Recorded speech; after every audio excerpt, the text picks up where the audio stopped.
स्वामी राम सुखदास जी कहते हैं, एक बाबा जी थे। वे नौका में बैठकर कहीं जा रहे थे। संयोग से नौका बह गई। मल्लाह ने कहा, सब लोग अपने अपने इष्ट को याद करो। नौका मेरे नियंत्रण में नहीं है। आगे भंवर पड़ता है, शायद डूब जाए। कई लोग रोने लगे, कई भगवान को याद करने लगे। ये बाबा जी कुछ ऐसा करने लगे कि लोगों ने इन्हें पागल कहना शुरू कर दिया। इन बाबा जी ने अपना कमंडलू उठाया और जय सिया राम, जय जय सिया राम बोलते हुए कमंडलू से पानी भर भर कर नौका में अंदर भरने लगे। ये नदी से पानी लेकर नौका में भरते रहे और जय सिया राम, जय जय सिया राम कहते रहे।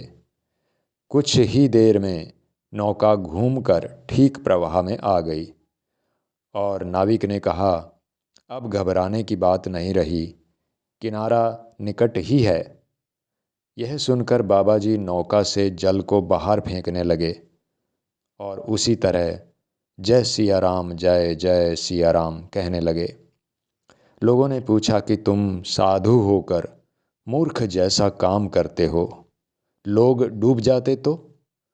साधु ने कहा, जब नौका डूबने लगी तो मैंने सोचा कि जब भगवान को नौका डुबोनी ही है तो क्यों ना इस काम में उनकी मदद की जाए।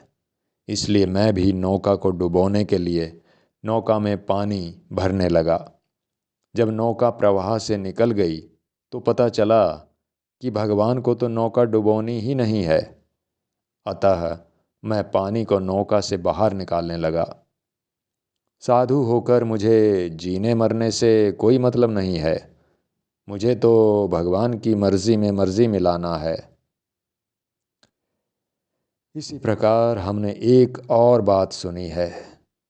एक आश्रम में एक महंत थे, बड़े अच्छे, विद्वान और भगवान के बड़े भक्त। एक बार गंगा जी बहुत बढ़ गईं। पहाड़ से पानी का प्रवाह आया बहुत जोर से। आश्रम के पीछे ऐसे बड़े जोर से पानी का नाला आया कि मानो मकान को काटकर बहा ही देगा। महंत जी बड़े खुश हो गए, प्रसन्न हो गए कि अब मैया की गोद में जाएंगे, मतलब गंगा में जाएंगे। बाकी सब घबरा रहे थे कि मकान बह जाएगा, लेकिन वे खुश हो रहे थे। फिर पानी का नाला आया और साथ में पत्थर ही पत्थर आकर पत्थरों का ढेर लग गया। तब पानी एक ओर से निकलने लगा और मकान बच गया। सामने डूबना निश्चित था, किंतु इन्हें खुशी हो रही थी कि मैया की गोद में जाएंगे। मैया की गोद में जाने की खुशी थी। इन दोनों उदाहरणों से क्या सिद्ध हुआ? करने में तो भगवान की आज्ञा, भगवान के इशारे के अनुसार करना है और होने में हर दम प्रसन्न रहना है।